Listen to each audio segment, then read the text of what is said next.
আবারও সহিংসতা উত্তাল ভারতের মণিপুর রাজ্য। কুকি বিদ্রোহীদের ড্রোন ও রকেট হামলায় রাজ্যটিতে এ পর্যন্ত 6 জন নিহত হয়েছে। এদিকে রাজ্যের নিরাপত্তা ব্যবস্থার পরিবর্তনের দাবিতে রাজধানী ইম্ফলে বিক্ষোভ শুরু করেছে শিক্ষার্থীরা। সোমবার বিক্ষুব্ধ শিক্ষার্থীরা মণিপুরে একটি সরকারি ভবনে থাকা ভারতীয় জাতীয় পতাকা নামিয়ে ফেলে। সামদানি প্রত্যয় রিপোর্টে দেখুন এর বিস্তারিত। 2023 সালে শুরু হওয়া মেইতি ও কুকি সম্প্রদায়ের মধ্যে জাতিগত সহিংসতা টানা কয়েক মাস বন্ধ থাকলেও আবারও তা বড় আকার ধারণ করেছে ভারতের মণিপুর রাজ্যে। গেল শুক্রবার রাজ্যের সাবেক মুখ্যমন্ত্রীর বাসভবন ও শনিবার দুটি জেলায় রকেট হামলা চালায় কুকি বিদ্রোহীরা। এতে নিহত হয় কমপক্ষে 6 জন।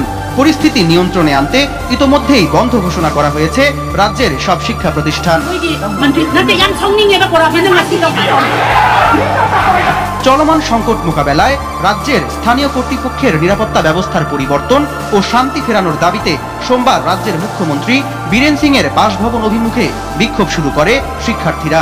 বিক্ষুব্ধ শিক্ষার্থীরা হামলা চালায় বিভিন্ন সরকারি কার্যালয়ে। পরিস্থিতি নিয়ন্ত্রণে আনতে লাঠিচার্জ ও টিয়ার গ্যাস নিক্ষেপ করে নিরাপত্তা বাহিনী। এদিকে বিক্ষুব্ধ ছাত্র জনতা সোমবার স্থানীয় ডিসি অফিসে ওড়ানো ভারতের জাতীয় পতাকা নামিয়ে সেখানে 7 সিস্টার্সের 7 রঙা পতাকা ওড়ালে তা রাতারাতি ছড়িয়ে পড়ে সামাজিক যোগাযোগ মাধ্যমগুলোতে। তবে এই ঘটনায় এখনো কোনো মন্তব্য করেনি রাজ্য বা কেন্দ্র সরকার। সামদানি প্রত্যয়, RTV।